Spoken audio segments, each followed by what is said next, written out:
Question में हमें show करना है the direction cosines of a vector जो कि इक्वली इंक्लाइंड है O X O Y and O Z, यानी X Y and Z axis के साथ, वो है ये।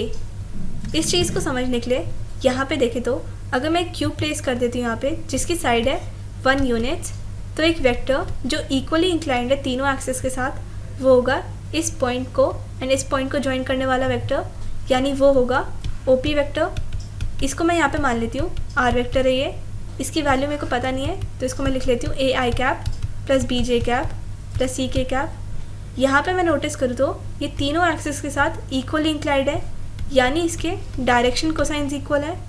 तो डायरेक्शन कोसाइंस अगर मैं निकालूँ यहाँ पे तो एक्स एक्सिस के साथ निकालूँ वो होगा A upon magnitude of R, Y axis के साथ निकालूँ वो होगा B upon magnitude of R, and similarly Z axis के साथ निकालूँ तो होगा C upon magnitude of are.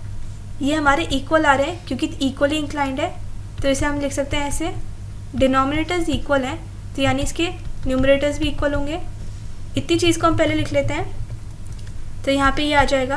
अब इस वैल्यू को अगर इस वेक्टर में पुट करें तो मेरा वेक्टर आ जाएगा ये। अब हमें डायरेक्शन कोसाइंस की वैल्यू निकाल के ये शो करनी है, तो उसके लिए हम पहले मैग्नीट्यूड निकालेंगे। मैग्नीट्यूड निकालने के लिए यहाँ पे आई जे के साथ जो भी टर्म्स रिटर्न है उनका हम स्क्वायर करेंगे और ऐड करेंगे तो आएगा ये।